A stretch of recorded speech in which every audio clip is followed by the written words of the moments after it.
you want to get at the podium, or do you want to just talk from sitting down? I'd rather just talk from sitting down. Let's just do that then. We're just going to be on the here. There's somebody that's going to Take it. Okay. She's going to speak on me my birthday in January. I am, yes. I'm going to speak. This is the Lamar room, Lamar.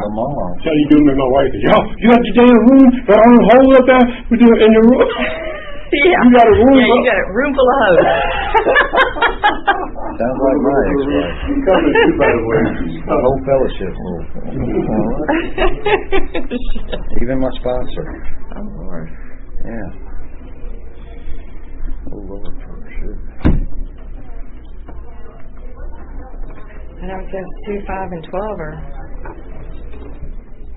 popular.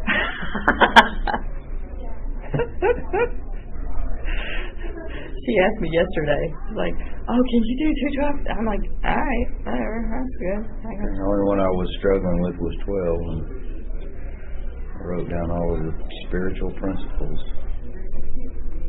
I just figured I'd wing it. Yeah, me too. I said that once in an executive board meeting before, and I got my hands tore up by the chairperson.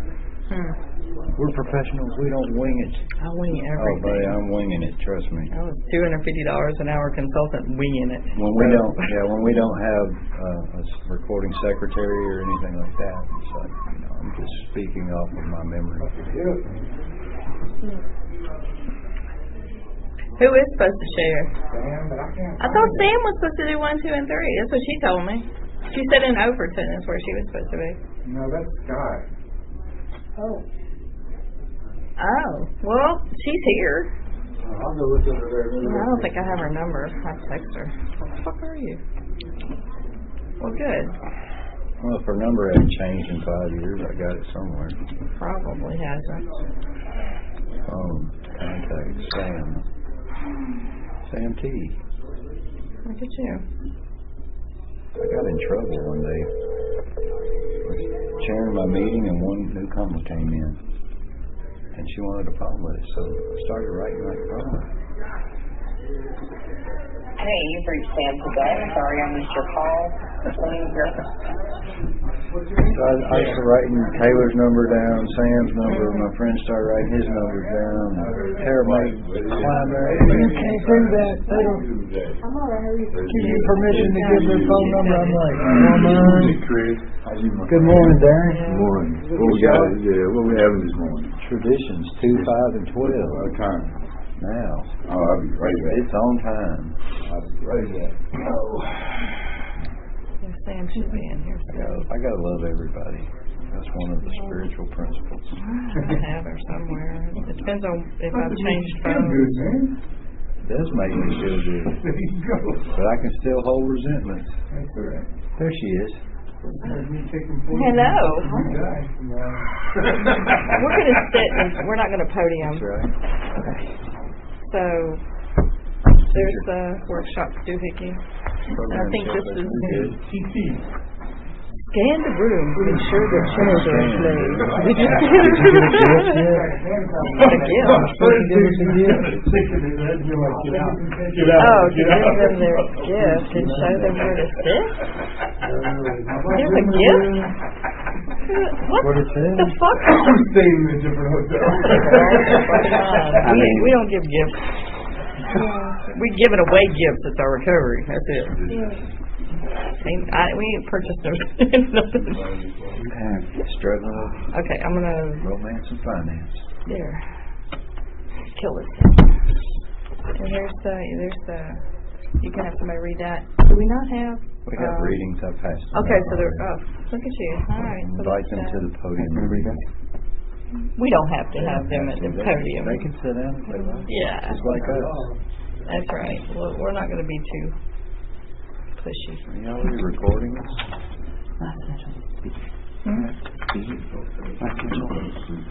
Yes, B. It is B. Last initial R. R. Okay. Gotcha. R. Does somebody read this? Or do I read this? You read that. Okay, cool. Yeah. It'll tell you when, somewhere on there. Okay. I think you're open. Here's the pen if you'd like. Read any announcements. Okay.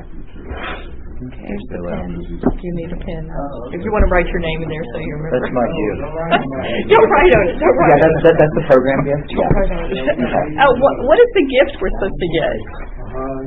Oh, it's a Oh, that's cute. Okay. Piece of peppermint, right? All right. Okay, that's cute. All right.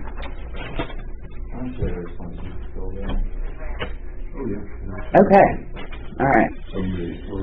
Welcome to the Traditions 2, 5, and 12 workshop. My name is Sam, and I'm an addict. Hi, Sam. Hi. Okay, meeting announcements, statements to members regarding the press. As our 11th tradition says, our public relations policy is based on attraction rather than promotion. We need to always maintain personal anonymity at the level of press, radio, and film. The primary purpose of our public relations effort is to tell the story of Narcotics Anonymous and what our program offers to the still suffering addict. Members of the press are often attracted to our convention, and we welcome their interest. However, we do not disclose our last names in the media as identifiable members of Narcotics Anonymous. If members of the press approach you, please direct them to a committee member or committee chair. Statement to the media: if any members of the media are present, we ask you to contact a member of the program committee or visit the registration table. Food statement: please do not bring outside food into the convention area. And mask policy: masks are recommended in all public areas and in the meeting and workshop rooms. And if you need masks, they are available at hospitality and at the registration table. Let's open this meeting with a moment of silence followed by the serenity prayer.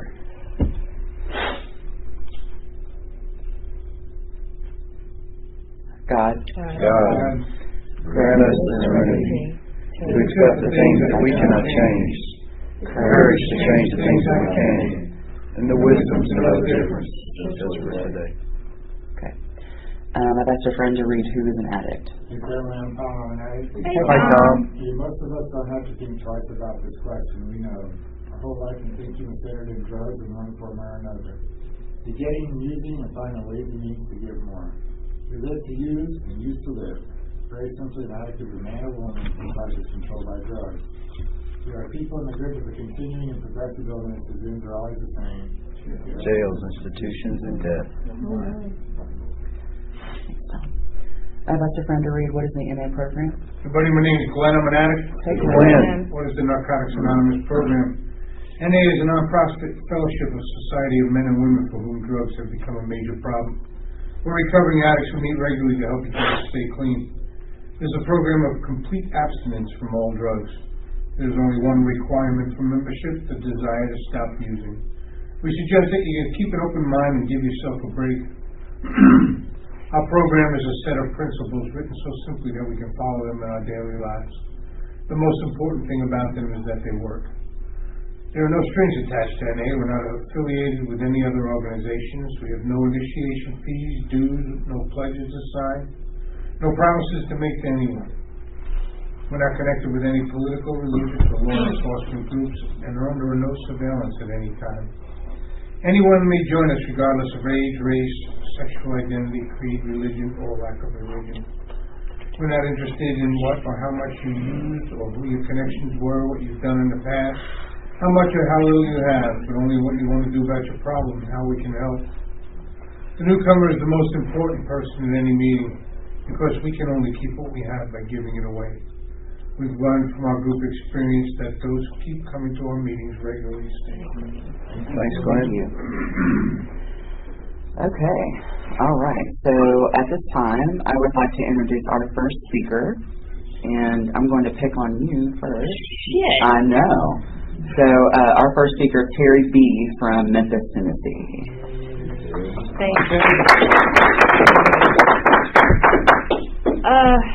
All right. So I don't know the exact wording of the tradition. I don't want to totally fuck it up. So that's why I was trying to pull up the tradition so that you got a cheat sheet. Thank you. Yeah, because just knowing me, I would be like, okay.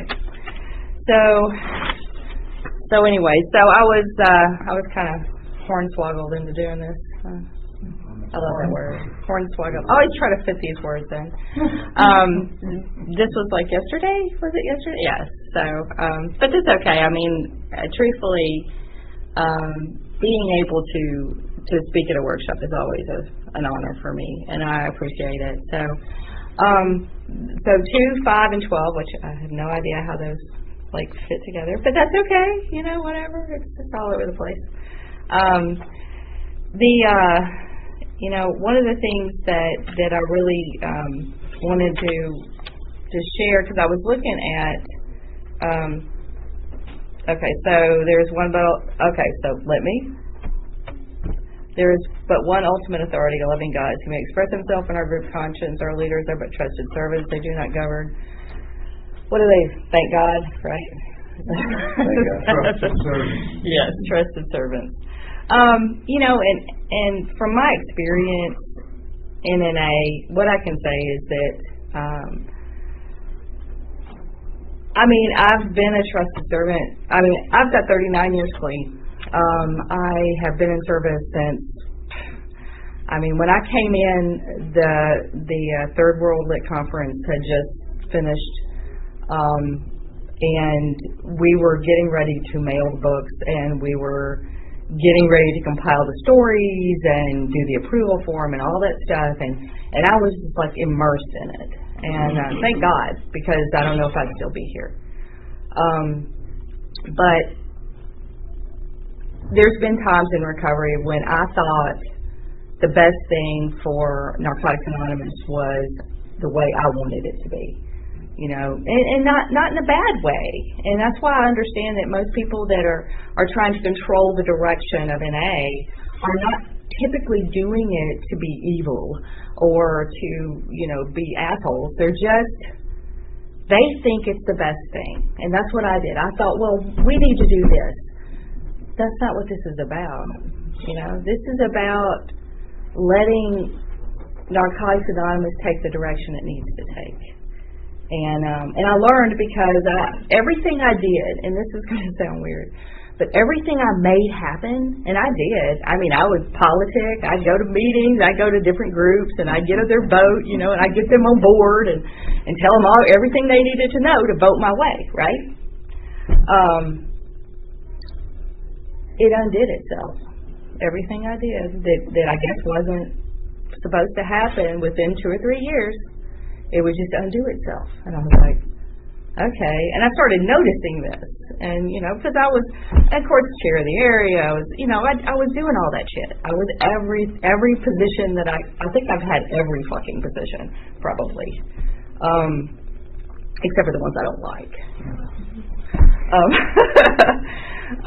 So, you know, I had to learn that a trusted servant means that I trust the process, that I trust that things are going to go the way they're supposed to go. And that's not necessarily, that's not a bad thing. It's just that it doesn't have to go my way. And I have to believe that things are gonna be okay, no matter if they go some other way other than the way I think. And I think that's really important. And I don't, you know, we don't do well with people telling us what to do anyway. The whole govern thing, fuck that. Nobody in here wants to be told what to do. I mean, we are some motherfucking, damn, okay, y'all rebellious little shit. No matter if you're like 5 or 50. You know, it's just like, just tell them what to do. Yeah, that won't work. The other, like the second, tell me when I get too far into this, because I could speak like all night about this shit. So each group has but one primary purpose, to carry the message to the addict that still suffers.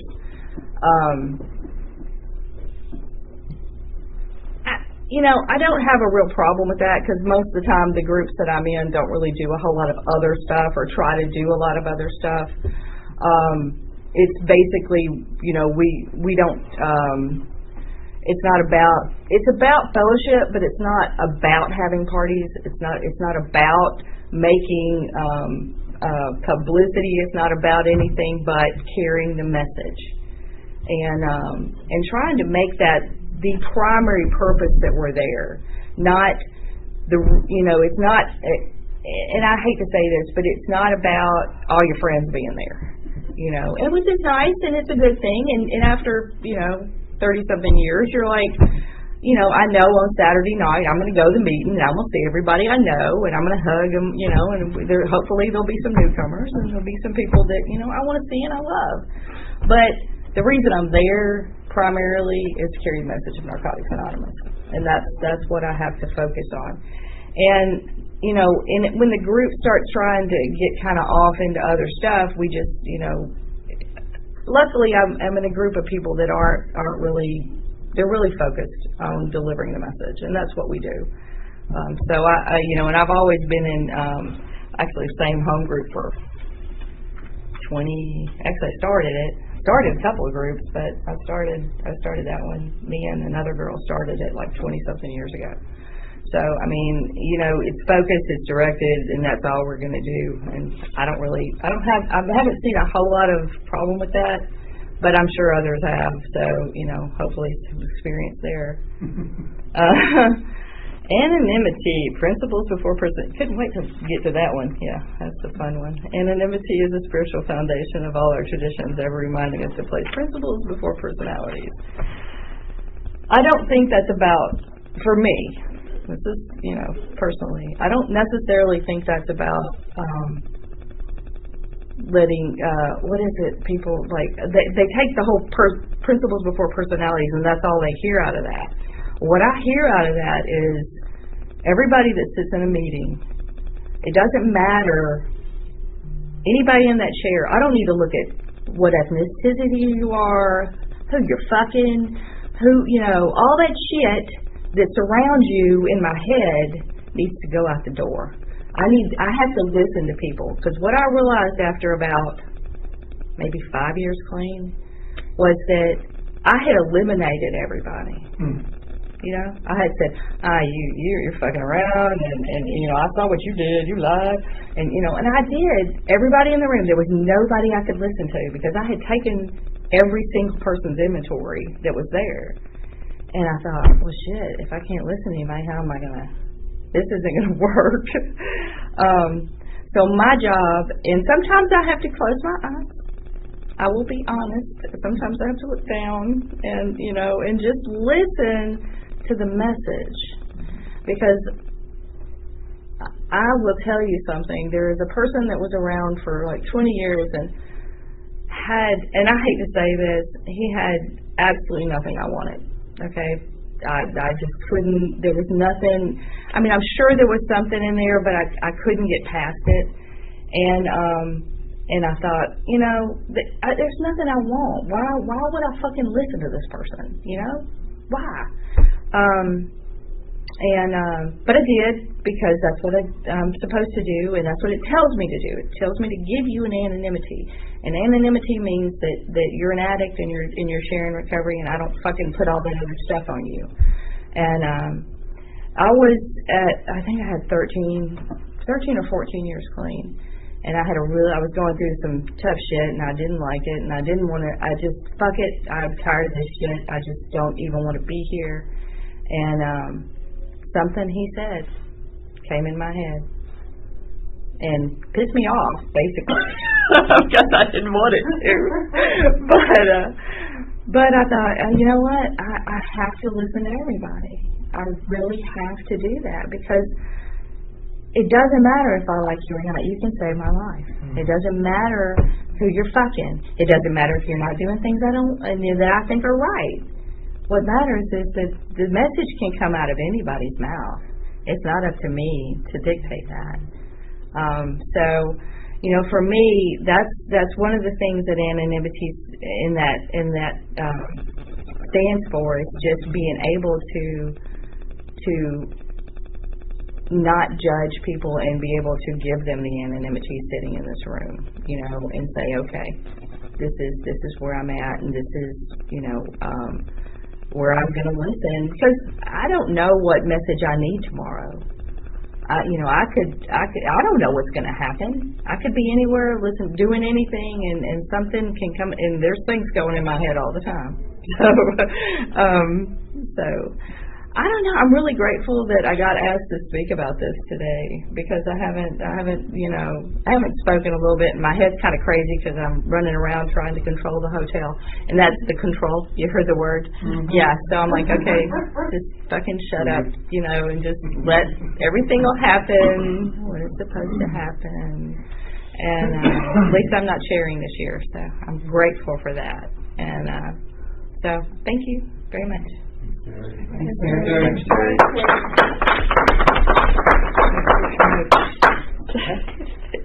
And now I would like to introduce our next speaker, Chris R. from Memphis, Tennessee. Hello, everyone. My name's Chris, and I am an addict. Hey, Chris. I'm very grateful to have been asked to speak today. I've been to 3 conventions in my life. 2 of them were NA, and 1 of them was UA. I used to come around, and I'd have my UA rain jacket on, and people would ask me what that stood for, and I just said it's my union that I belong to. I like the fact of that word unity. Good morning, Ed. Sorry I'm late.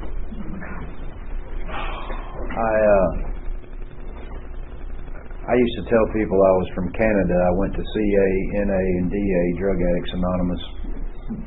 But, when I was involved with the convention out in Las Vegas, I was elected as a delegate.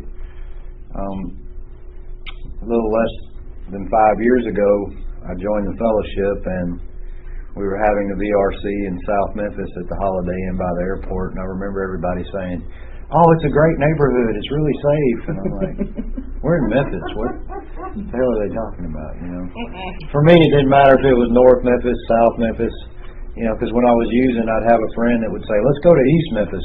There's less likely of a chance of us getting stopped by the police." And, that was kind of funny to me. With regard to tradition, too, there is but one ultimate authority, a loving God, as he may express himself in our group conscience. Our leaders are but trusted servants. They do not govern. And a lot of people do say thank God, because sometimes, for me, I'm a sick mother-frickin' prickhead punk.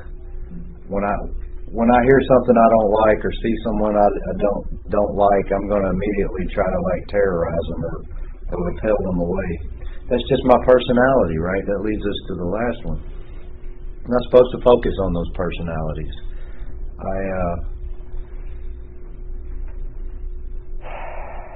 I started out with, the acronym God, gold, oil, and drugs. It was money, anything I could do to lubricate my slick-ass disease through my 38 years of using. I started out using when I was very young.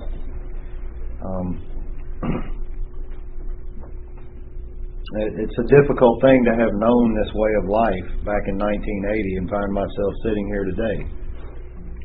I don't belong here.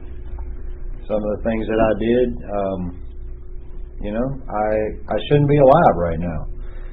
I remember waking up one early Saturday morning, cold like it was, been out partying all night long, but I don't know that I ever really fell asleep, because I hear addicts say, I just don't know how to deal with this being dope sick. And I would say I don't understand. I never woke up dope sick. I stayed out all night long. I continued using until I fell asleep at the wheel of my car, driving 60 plus miles an hour on the interstate until I crashed into another vehicle. And I broke my eye, split it open, broke my nose, head hit the steering wheel. And through working steps with my sponsor, he's like, "Man, do you not think God had something to do with keeping your ass alive that day?" He was looking out for you even when you were using. I've come to learn in the fellowship that God can stand for good orderly direction or gift of desperation. There was an addict last night at the meeting who was speaking about his Islamic religious beliefs, and I thanked him because I really felt comfortable in the fact knowing that he had spoken from his heart. He had spoken what his beliefs were, and he had spoken with the calmness of knowing that I can share whatever I want to share in an NA meeting, and I won't be judged by someone. You know, I'm in here to learn. I'm still learning how to do that without, like, strangling people, right? Because just the other day, I was going to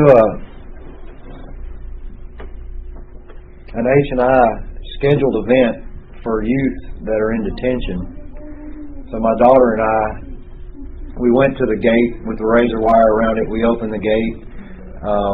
The security guard saw my daughter and screamed at her, "What are you doing here?" And it terrified her, so she, you know, froze.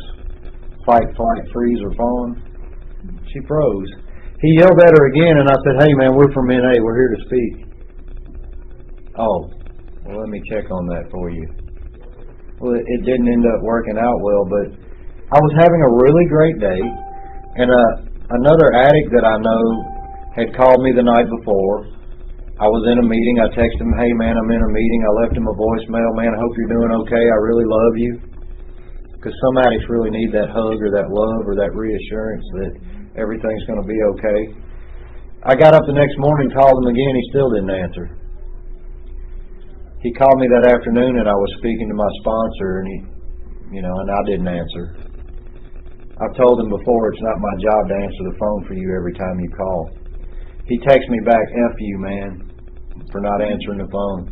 I told him to go use and die and stop being so damn childish. And he says, "Well, damn, man, I was just kidding around." And I said, "Well, then pay attention to the last thing that I said."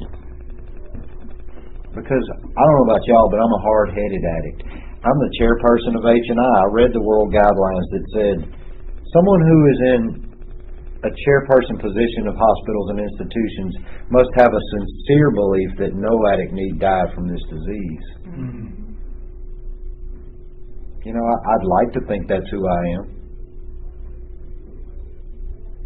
But my behaviors still react to the still suffering addict sometimes. Like, you know, I heard this the other night at a celebration, 16-year birthday, that my grand sponsor was there handing the medallion out. And he said, "I'll see y'all next year," you know. Next year? The meeting's tomorrow night. For me, the meeting is tomorrow night, if I don't go every day. He said that he didn't like the fact that NA has kind of got soft. Back in the day, we used to tell each other, "Work steps or die, mother." For me, when I tell someone that nowadays, you know, it could be the life-changing decision in a crisis where that addict may not survive. I'm very thankful that I'm not God. You know, because if I was, there would be a lot less people on the earth. That's just how I am. And some of y'all know me. A few of y'all know me. The gentleman that asked me to speak said, "Man, I hadn't seen you in a while. Are you still clean?" Yeah, motherfucker. Yeah, I'm still clean. What the hell? Just because I'm crazy and batshit crazy, I'm still clean. You know, just for today, I didn't put dope in my body. The program is very simple if I allow it to work and if I put forth the effort to make it do so. I like what the last addict shared about trying to control shit, because I think every one of us wants to have the function this way or run the meeting that way or make sure that, you know, certain things are available for a meeting.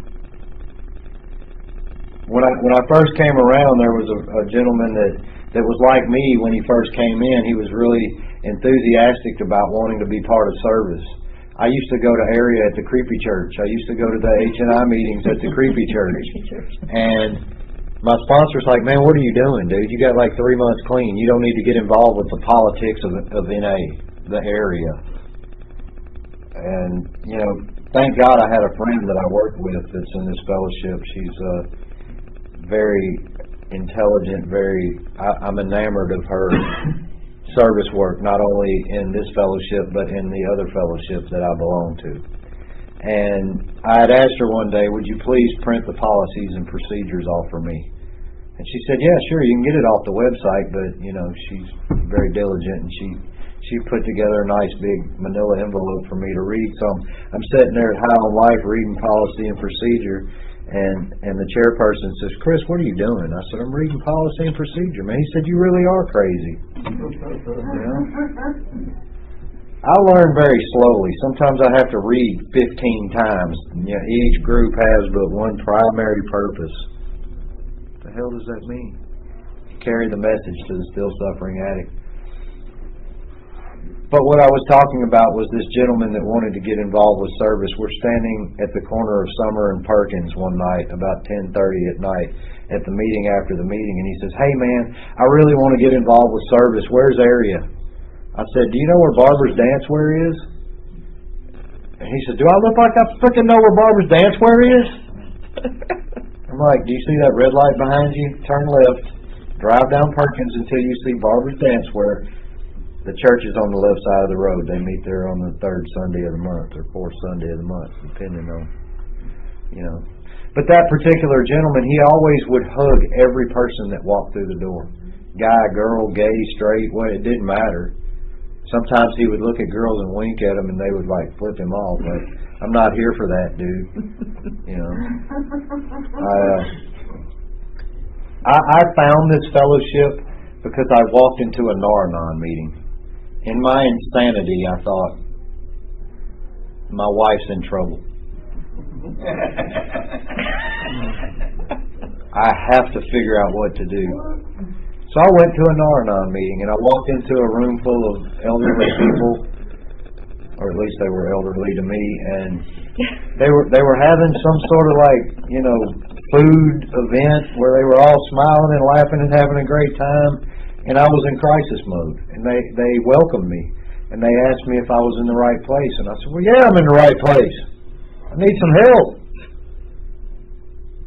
After sitting through that meeting and listening to everyone share, I understood that I had no business being in a Nar-Anon meeting, and I went to NA the next night. I was greeted by a little old murderer sitting on his bicycle, and I said, "Is the meeting here?" And he goes, "Yeah, you're early, man." I said, "Well, can I smoke a cigarette with you?" "Yeah." He said, "I don't have enough time to help you." "You don't have enough time to help me? I'm on day one." I may be still on day 0 if I remember correctly, and I'm thinking, how could you not have enough time to help me? He took me into the meeting. He introduced me to the basic text. He opened up the book and showed me the NA emblem and described what it meant. The broader the base, the higher the point of freedom. God, service, self, and service work. I told him at the end of the meeting, I said, "Man, don't ever shortchange yourself. You don't know who you're going to save." That's what this fellowship has given me. It's allowed me to learn from everyone. And I recently wrote a letter to the newsletter. I said, "I love all of y'all because I learned what to do and what not to do from each and every one of you." This fellowship is we, us, and our. It's not I. It's not you. It's not, it's not anything that I thought it would be. Right? The hell, man, I'm going to go hang out with a bunch of drug addicts and learn how to stay clean. I think they say the good news is we never have to use again. The bad news for me is I got to listen to y'all. Because in my mind, y'all are a bunch of fucked up people. Until I realize I'm one of them. And I'm still very screwed up. I used to, as another addict would say, I used to carry a gun around to the meetings, every meeting I went to. Sometimes I still do. I remember my divorce proceedings when the opposing counsel said, "Well, it says here you carry a gun." I said, "Yep." He said, "Where do you carry your gun?" I said, "Everywhere it's legally allowed." He said, "No more questions." I had that same addict that I cursed out or cursed me out the other day ask me, "Man, is it that bad you got to bring a gun to the meeting?" And I'm thinking, do y'all know where y'all are? I'm in Memphis. I don't have all the answers, but I know that people out there are dying. They're dying from this disease. They're dying on a daily basis, and it doesn't matter if it's the drugs that are killing me or the lifestyle that's killing me. Just because I carried a gun to a meeting didn't mean I was going to shoot anybody. There was one night where I wanted to shoot another individual. He cut me off while I was sharing, and I was like, I went home and I played the song Tool, where it says, "I should play God and shoot you myself." I went to a meeting the next day and I told the person that I picked to be my sponsor that was just really not going to be able to do it. And I told him about the situation, and he said, Chris, where's the integrity in that? That's one of these spiritual principles. Where's the tolerance in that? That's one of these spiritual principles. Where's the unconditional love in that, Chris? You know, as the last addict shared, I had to learn very slowly how to recover. I remember one night I brought up trust in the process in a meeting. You were like, fuck that damn process. And I'm like, holy shit, what the fuck does that mean? I'm grateful for this process. And I'm thinking, you know, once again, you know, I used to go to meetings and they'd always say, welcome to the newcomer. The newcomers must, you know, I'm like, welcome to the old timers. Welcome to y'all that are still coming around. Because sometimes the old timer like myself can still be very sick. I don't know why this program works the way it does. All I know is I bring my ass to a meeting, I sit down in my chair, and I listen. I started a meeting early in my recovery. I guess took the book to heart. They told me it was a basic text, right? It's like 106 pages. But I continued to read, and I read the stories. And there was a story of a man in prison that had 3 months clean that wanted to open an NA meeting because H&I came to the jail. And when he got out, he opened a meeting, and people were telling him he was crazy. There's no way you're going to start a meeting, dude. You don't have enough clean time. But what happened was the fellowship stepped up. The areas from around him came and supported his meeting until the meeting flourished, and then they opened more meetings in that community. I go to a lot of literature-based meetings, and one night we were reading from the Living Clean, and it said that the work that we do to build a fellowship is very different than the work that we do to sustain that fellowship. If we just ride on these little principles here and go, oh, well, you know, I'm clean, great, happy day, everything's nice, I got my job back, I got my family back, I got my, you know, my car back, I'm not in jail, I'm not in an institution, but I am still suffering. It says in the Living Clean that we can watch our fellowship die. And I'm very passionate about the fact that NA saved my life. There's no way I can repay Narcotics Anonymous for saving my life. There's no way that I could have found a family that is worldwide like this. I mean, yesterday I think I texted 25 addicts Happy Thanksgiving. I don't think I told my family that more than twice. You know, if it wasn't for this program.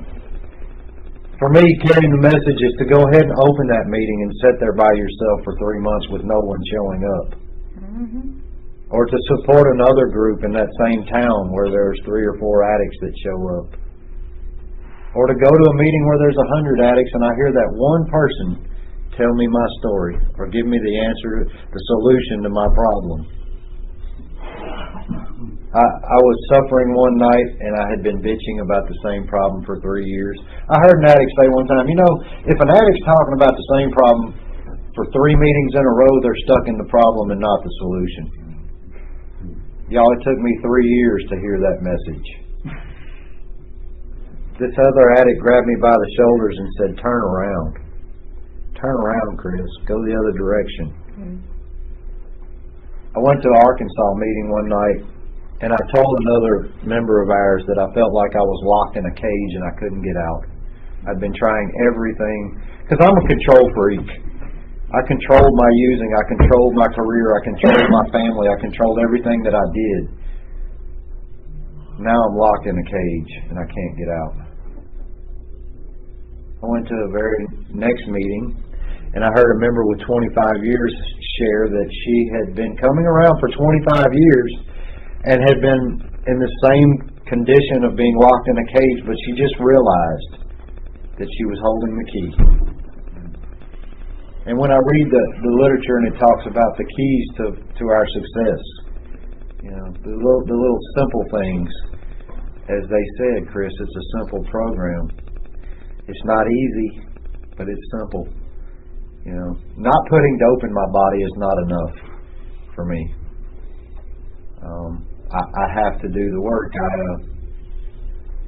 I got to share about this, and it's not directed towards the one person in this room that it involves, but I'm on the phone with my sponsor because I work my 12 steps in like 12 months.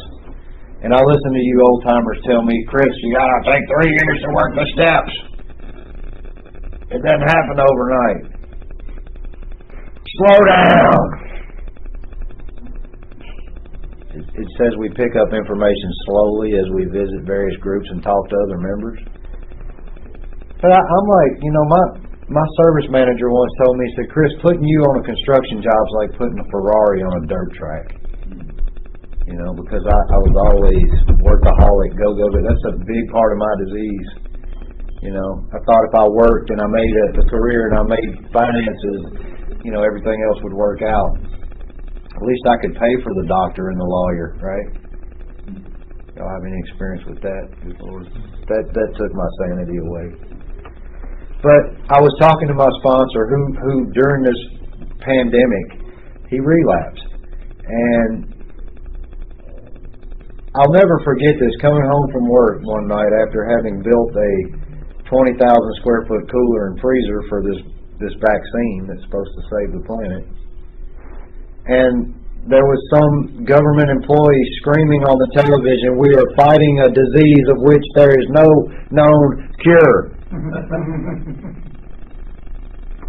My mind went straight to the basic text. I wasn't going to meetings because I was working 16 to 20-hour days. I was running the job, so when I'd come home at night, I'd have to do the timesheets and the scheduling, and there were nights where I'd go to sleep at 2 and wake up at 3 and get my ass up and go back to the job. And I couldn't find a meeting because there were none. There was one meeting that stayed open throughout the pandemic, Hope Dealers. I don't know how they did it, but they did. There was one night that I had to go to a meeting because about 2 weeks prior to the end of the job, we were 60 foot in the air on a scissor lift, and I threatened to throw one of my coworkers to the ground to his death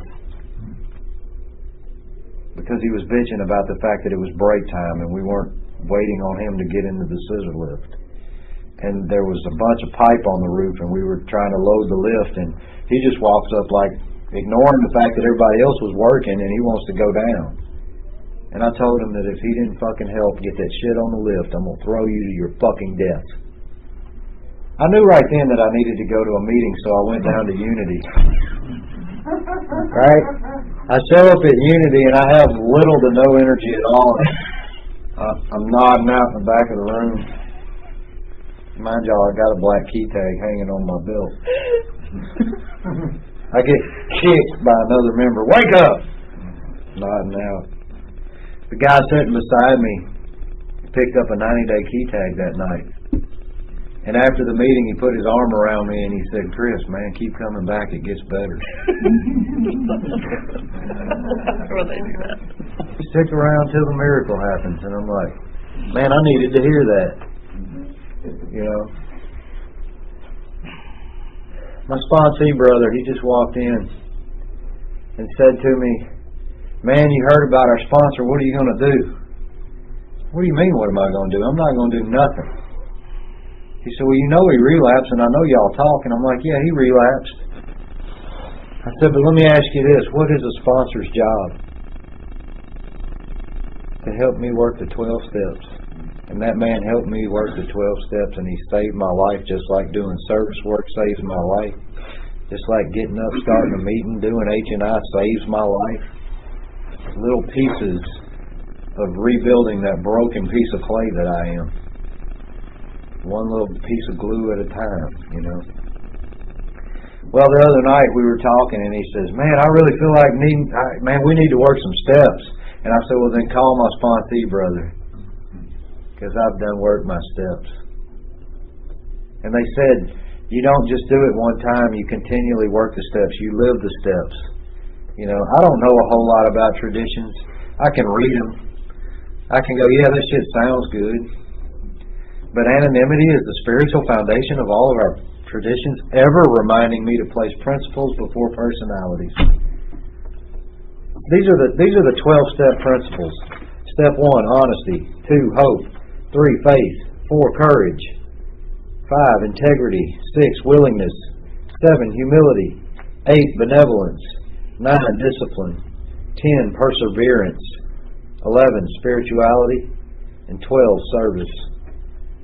That wasn't good enough for me. I had to look up some more. So there's forgiveness, awareness, acceptance, consideration, commitment, compassion, gratitude, God-centered, kindness, love, optimism, open-minded, positive thinking, patience, responsibility, self-discipline, selflessness, sharing, surrender, tolerance, trust, unity, and vigilance. I got a phone call one night. Another friend of mine that's involved with our H&I subcommittee. And they proceed to tell me about this individual who's been speaking at one of the hospitals who is on a, what do you call that stuff? It's a substitute drug. I'm looking for the name. Yeah, substitute drug. And they tell me that according to the H&I policies that this person cannot speak at a facility if they are on a substitute drug. And they're adamant about telling me that, and they said, well, you're the chairperson. At the time, I was like reluctantly the vice chairperson. I didn't even want to do that. I was voluntold to go to the meeting, you know. I was voluntold to go to the meeting. Yeah. Just like the other two addicts that were treated the same. One was going to be the chair, and the other the secretary, and then, you know, I don't know about y'all, but we were meeting on Zoom, and for me, Zoom has nothing to do with a spiritual connection between one individual and another. But there was a spiritual connection with me and that person that called complaining about the other addict who was sharing at a facility while using a substitute drug. And I said to myself, how do I correct this behavior? Where's the solution? And I said, my question to you is, why do you care what another addict's doing? Are you focusing inwardly or outwardly on somebody else's shit? Because I don't know about y'all, I'm pretty fucked up in the head, and it's easy for me to look around the room and judge as the last addict share who's fucking who and who's doing this and who's doing that. How come they're running the shit this way? They're not doing it right. What the hell do I know? I promise y'all, there's no way that I work these principles like I work my steps. I work my steps because I wanted to get clean. In 38 years of using, I didn't know how to get clean. And now what I'm doing is trying to learn to live clean. Because what I did learn is that I can work the steps and I can live the steps. And like when I'm at an area level meeting and we're reading the concepts of service, I'm reading them and I'm going, man, there ain't nobody in this room paying attention to this shit. Trusted servants. Y'all elected me to a position to save another addict's life, and I'm going to tell an addict to go out and use and die. Those are the things that dig that corrosion, that corruption, that filth, that shame, that guilt out of my soul. Those are the things that it takes, that nuclear blast for me. It ain't about using, it's about digging out that disease, one piece at a time. I know this workshop's supposed to go on for another like 45 minutes. I think we can open it up for other folks. All right. They all got opinions, I can tell. In closing my share, I just want to let everyone know how grateful I am to be here today, that each and every one of you are here today, that you took time away from your families, your lives, your careers to come work on your recovery. Thanks for letting me share.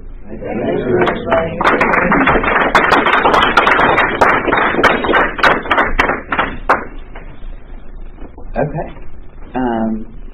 I'm assuming we do recover after we open it up. Yeah. Okay. When we're getting ready to close. Sure. So we have 45 minutes, so we can just open it up and have an open meeting. Thanks, Sam. Thanks. You don't have to come up to the podium, but you can if you want to. I'm Eddie, I'm an addict. Hi, Eddie. Tradition stir up a lot of things, and before this started, I was like, well, what does 2, 5, and 12 have to do with each other? I spent 30 minutes just trying to figure that out. But glad to be here, and man, everything I've heard, Memphis sounds like a dangerous place. It's my first time here. I'm like, I'm going to walk away and say, man, I'm glad I live in Johnson City. but I used to live in Midtown Atlanta, so I kind of understand a little bit of it. But when I think about tradition 2, it reminds me of when I had like 90 days clean. I joined a home group, which my sponsor said to join a home group and get a job, and I went to their business meeting. They wouldn't give me a job, so he said, start a new group. So me and this other guy was 6 months clean. We started another group. So there's me with like 5 months, and he had 6 months. We started a new group because our town didn't have a meeting on Friday night. So we started this meeting, just 2 of us, and this guy from Florida named Tim D. from Jacksonville. He's dead now, but he moved to Augusta where we were, and he came to our business meeting. He said, I'm going to help you all out. I said, good. And we were dividing up, responsibilities. And my friend was with GSR, and I was going to be the treasurer/secretary. And we looked at him and said, what are you going to do? He said, I'm doing UA. I said, UA? I've never heard of that. He said, what? I said, what is the UA? He said, don't worry about it. Let's go ahead and figure some stuff out. And after I said, what is the UA? He said, read the tradition. So that week I read tradition. I read, the basic text, not just the list, but the whole basic text, chapter of traditions. Next week when I saw him, I said, Tim, I read the traditions and I didn't see anything about a UA. He said, read tradition 2. Read it some more. So I went on and I read tradition 2 and ultimate authority. That's what he's talking about. And I went back to him and said, damn. I said, Tim, you were not God. He said, I got you to read the tradition. He was a real kind, wonderful guy who actually took me to several conventions in early recovery and introduced me to a lot of people as a hero, which was amazing. But so that was my first impression of tradition 2. And now what it makes me think of is, let's put it this way, and I grew up in a Nazi era, and shut up, we don't talk like that, cross addicted, get out, and we ran a lot of people out of the rooms, man. In our passion to be,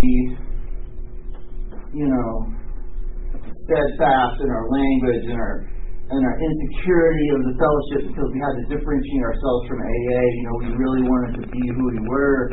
And if you uttered the word sober, you were going to get thrown out of a meeting back then, or if you were an alcoholic and an addict, it was not a good scene, and like I said, we ran a lot of people out of meetings. And when I think of tradition 2, I think about that because I'm glad that at least now we're a little more compassionate to folks who are taught something in a treatment center or and they show up in the meeting, they don't know what to do. And I'm glad now that when somebody utters the word sober, at least we wait till after the meeting and say, hey, this is NA and that's AA, and these are the differences, and we want you to come back, and we're compassionate and caring and loving in that process. Same thing happens in area meetings, And if you've been around good enough area meetings, every 2 years or every year, whatever, you see the same cycle where somebody will raise a point, and we've elected a chairperson that does not qualify for leadership, like the concept suggests, and they've never read the policy. So there's something will come up, and there'll be a 2-hour argument about this issue. It's usually, does your home group require, or have you met the requirements to be listed on the schedule? You've been through that like 5 or 6 times in your life? You know what I'm talking about? Like, why is this group on the schedule? They don't even exist. What are the requirements to be listed on the schedule? Well, if you read the policy, it's in there somewhere. It's just nobody's read the policy. But we spent 2 hours arguing about it. And, as somebody who, I've been around, I've done this, it's like, my instinct is to say, y'all shut up, read the policy, get the hell out of here, And that's the same thing as, treating a newcomer with disrespect. And I gotta let people just learn, I had to learn that, I can stand up in every meeting and complain and because I was ignorant. And the people before me let me just be ignorant. And then after the meeting, they said, you might want to read the policy. It's already explained, and so it happens on a service level where we need to let people learn. But as leaders, people who've been around for a long time, leaders of the fellowship, no, we do not govern, but it is our responsibility to look at the overarching status of our areas or of our home groups and say, I see this thing going on, and we need to address it. And not by governing, but just by talking with other leaders in the fellowship, because there are leaders of the fellowship. There are, the top of the sponsorship trees, and we have a lot of influence on how things go in our areas or in our regions even. And it's our responsibility to share our talents and skills with those, again, in a caring and loving way, so that we don't make these same mistakes over and over again or try something new. And speaking of Tradition 5, I was an H&I, hardcore guy too, and I used to really despise convention committees. I used to call them party committees. Party committees. Because you know why? Because they would always get 20 people to sign up for their damn parties. It only happened once a year. For H&I, we had trouble supporting 2 meetings a week. We could only get 6 people to even support the meetings, but the party committee could get 20 people to sign up and do this one thing every year. And I used to argue the return on investment with that. Well, we invest so many hours in this thing, and how many newcomers do we get out of the convention? 4? I don't know. H&I, we get a lot more. That's where we need to invest our time and our efforts. But over time, people let me see the errors in that judgment and figure out that, and you just chill, that it's important, to celebrate recovery. And yes, a lot of newcomers now do actually come to, conventions. And I was in Asheville for a long time, and, we had 6,000 people at our convention. It's an area convention. It's huge. And, you see conventions like that, and it's like, oh, okay. I guess you need 20 people to throw something like this, but that's kind of what makes me think about Tradition 5 is, what is our primary purpose? How are we best investing our time and our money in carrying the message? As far as 12, I don't know if I want to bring this up here. Maybe I will, since it's true. But you kind of harped on it when you were talking about medication-assisted treatment. And I need to be pretty open. I used to be the guy that would say, you're cheating, you're not clean, get out of here, you can't pick up chips. But I've changed my whole perception on this, and I think our fellowship needs to also, because I can tell you, the money is going into medicated-assisted treatment, and if we don't embrace that as well, our funnel of newcomers is going to dry up. And the reason why is because, if you take a group of opiate addicts, particularly, and give them medication-assisted treatment. After 5 years, 80% of them are still going to be clean, or off of heroin, off of opiates. You don't give them that, they're going to be dead. In other words, medication-assisted treatment works 20 times better than without it. So the argument is not, is it cheating or not, but the argument is they're still alive. And I just wish that our groups in our areas were more receptive to people coming in the rooms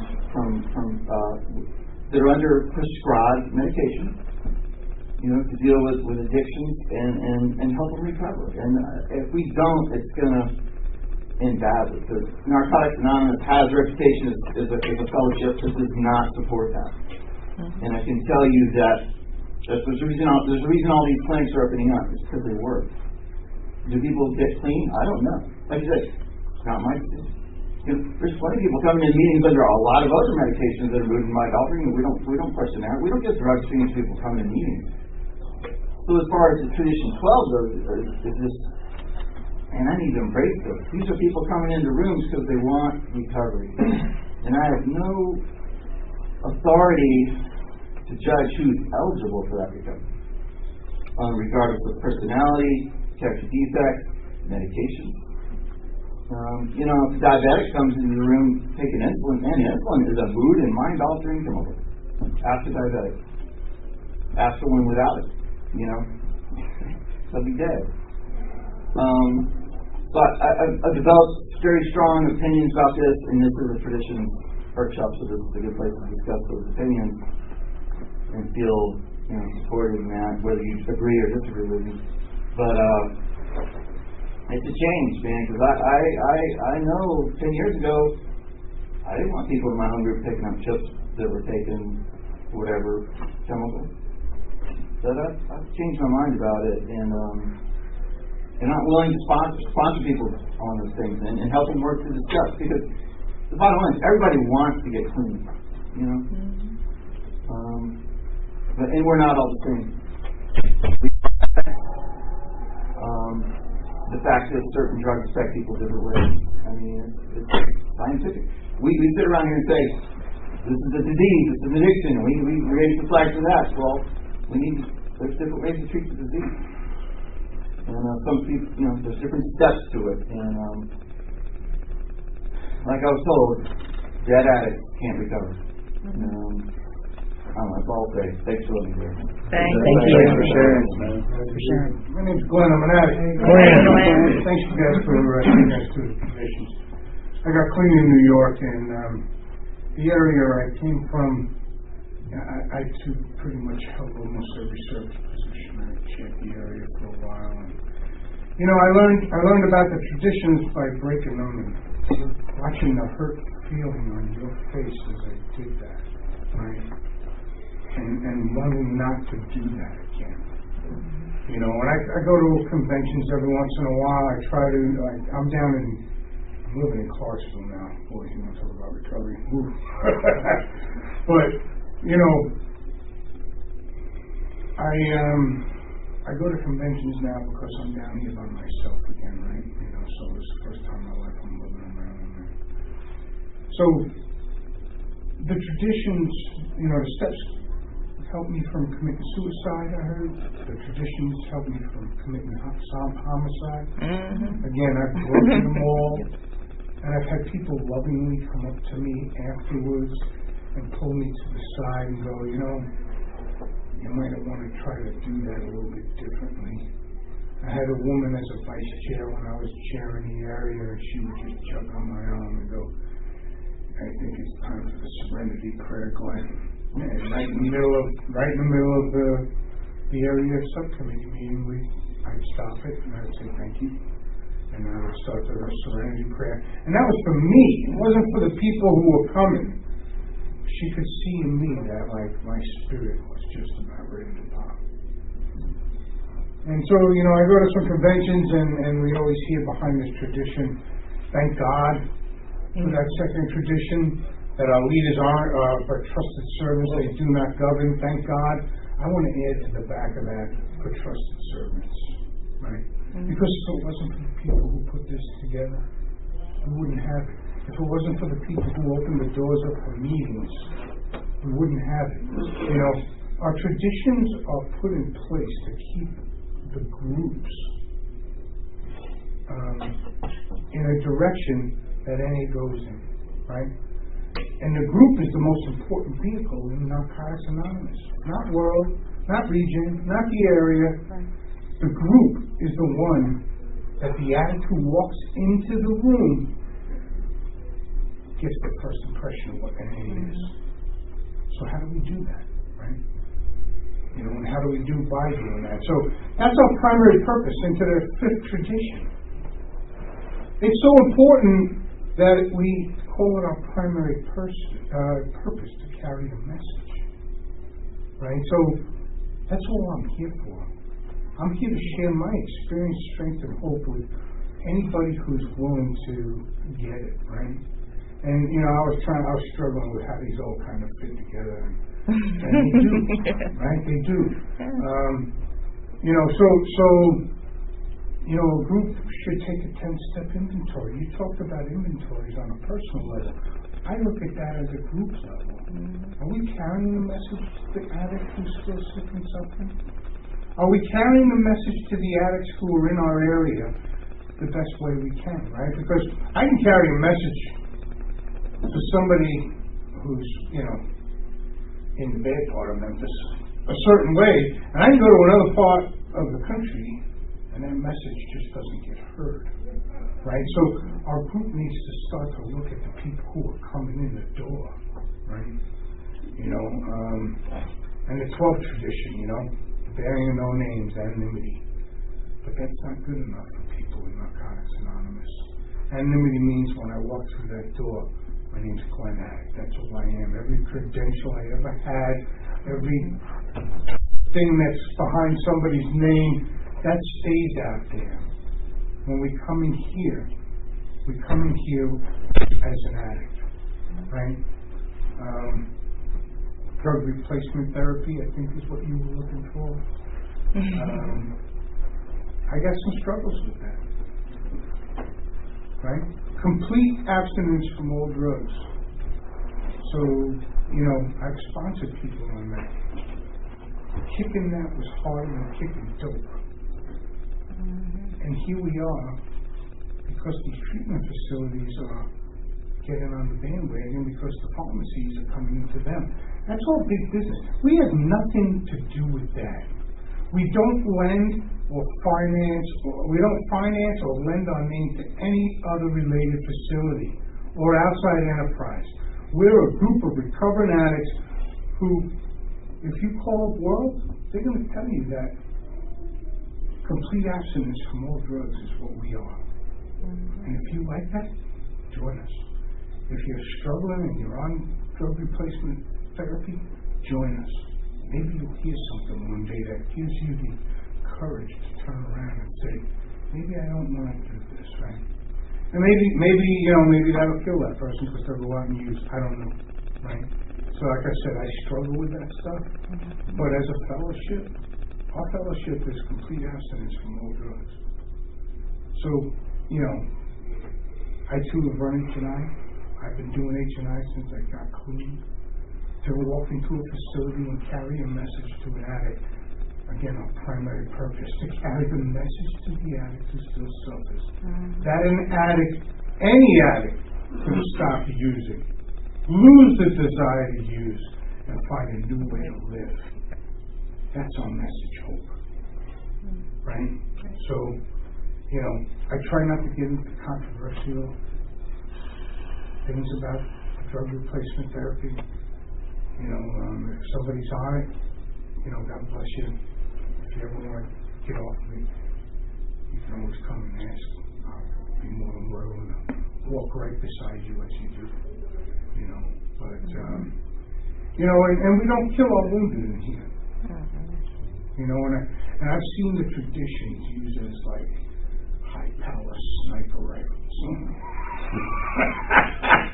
to blow people's shit up. And that's not the spirit behind the traditions that is in there, right? Again, depending on my spiritual wellness is going to be the way that I work the tradition. If my spiritual wellness is in great shape, I'm going to work that tradition the way it really was written to be worked. If my spiritual tradition is in really bad shape, I might be the one sniping you out with that tradition, you know. So I gotta be careful, right? This all begins and ends with me. This is a selfish program. I'm the one that wants to get better with who I am, right? So that's why I continue to come and make meetings, because I sit in a room with a bunch of addicts who are all sick, and I learn how to save my life every day. So anyway, my name's Glenn, and thanks for letting me share. Thank you, Glenn. my name's Greg. Hey, Greg. Great. Yeah, you know, I got clean out in California and stuff, and I moved here recently, but, I always took the second tradition, and I emphasize the word but trusted servants. That means I trust you with my butt to stay clean, and guide me along the way and what I need to do to work these principles, you know, and I also, you know, got into the point of, tradition one, you know, well, the unity is great, but what causes disunity in this program? You know, is it gossip? Is it, you know, telling all this different shit? Is it sarcasm? Things like that, you know, that do cause disunity in the group. So the traditions I've learned, you know, or I am still learning to work them slowly and to work them together. I mean, what this gentleman mentioned before, I was really adamant on, you know, absolutely no form of mind or mood altering drugs, you know, to work in my recovery. I mean, to the point of stopping nicotine, because that's a mind and mood altering drug. You know, I still have my problems with caffeine, you know, because it's a mind and mood altering drug. So you can take it to extremes on some of this stuff, and I have to learn that,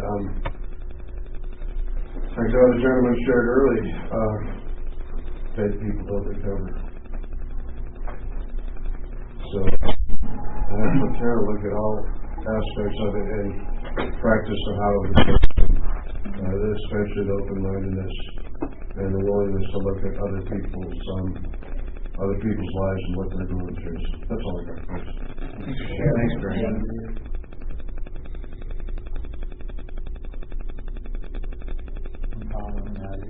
Tom.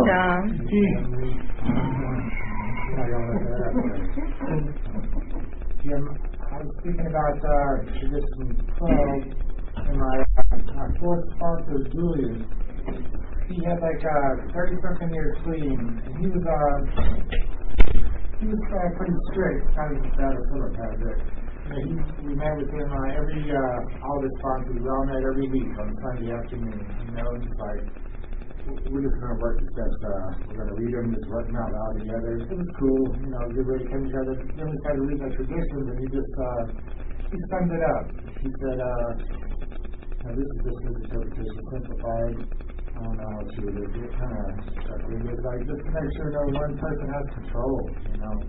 We have controllers. You know, we always want to control shit. Always the best way, and it's not fair, and you know, then again, you know, we have perception problems. You know, we have that thinking and all that shit going on also. So kind of like that. That's always stuck with me, just to make sure no one person has control of it. You know, I understand when we come in the room, you know, anonymity, we're all equal. You know, no one's better than, no one's less than. You know, I've been in meetings before, and you know, I'm giving rides, and I've had guys pull me aside afterwards, not too long ago, like, you know, the story he tells in there is not the story. You know, we pulled up a graph sheet on JSSI, and he's done some bad shit. You know, he's hurt some people. He's done some stuff, and it's like, you know, that kind of stuff sticks with you. And it's like, you know, there's that part of me like, well, you know, I've been hurt before, but I've also heard people that, you know, we don't judge. You know, we can't, you know, where are we going to draw the line?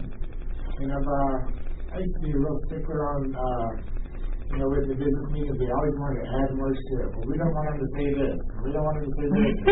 What kind of clarity statement? And I used to be real big, I don't want that fucking thing read in here and all that. And, you know, now it doesn't bother me, but it's like, if someone comes in and says the word's over or whatever, just, you know, if they come around long enough, they'll figure out we don't use that word here, you know. I like the approach that the other addicts did, you know, we just probably pull them aside afterwards and just like, you know, that's not the word we use. I wouldn't call out anybody in a meeting. I've only seen a meeting, and I've had to do this once myself, where, you know, we had to stop. You know, stop the fucking meeting. Somebody was obviously fucked up, and just like asking, do you have the desire not to fucking use? One other guy we had to have to leave was bringing in a gun and it fell out. Well, that it wasn't you. One of the guys he told me to tell you the women he was grabbing their ass. And it was like, you know, we got to make sure that people feel protected. And he doesn't ask you, you know. We can't handle that either, and, we are, no, we can't have that, not in the street.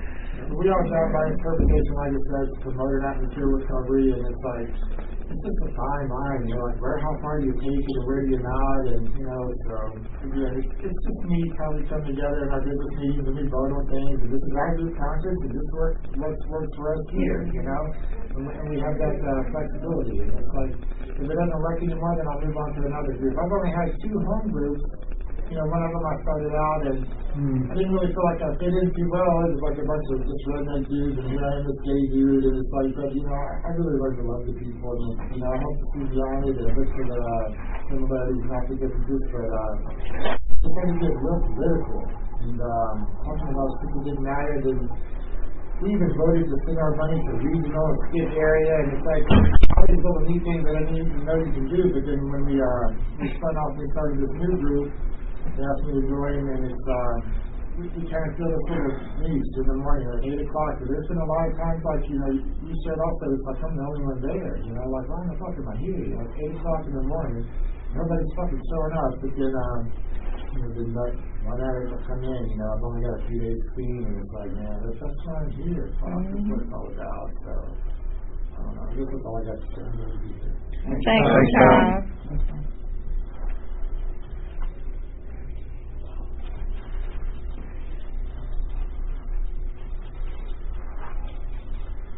Okay, don't make me double dip. Yep. 20 minutes left.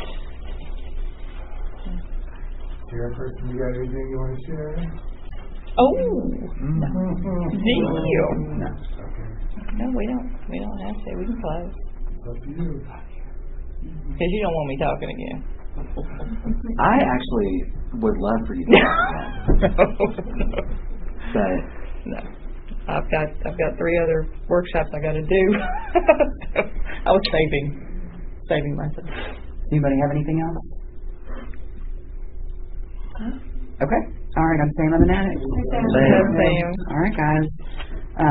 Let us thank our speakers one more time.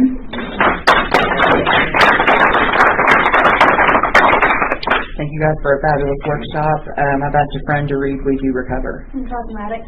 Hey, Travis. We do recover. When at the end of the road we find that we can no longer function as a human being. Either with or without drugs, we all face the same dilemma.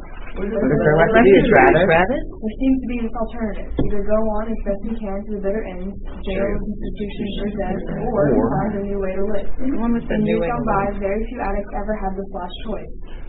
Those who are addicted today are more fortunate. For the first time in man's entire history, a simple way has been proven itself in the lives of many addicts.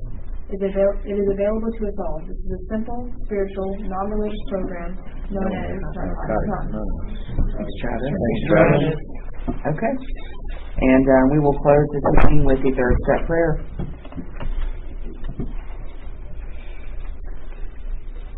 Take my will, my life. God be in our recovery. Show us how to live clean.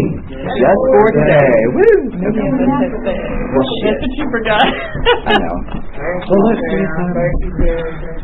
Oh, yeah, they should say that. I just think you have to close with the 3rd step prayer. Interesting. I haven't had anybody tell me what I had to close. Give me the Tom. What's going on, man? Oh, I intended to. I did that. I don't know. Well, you did a good job. Okay. Yes. I didn't know if I needed to do any but I mean, I don't know. I could have read it over my phone. Hey, now I'm buddy, that's better. Oh, I was thinking back to the Warriors. Stop. Okay. Oh, look at you. You got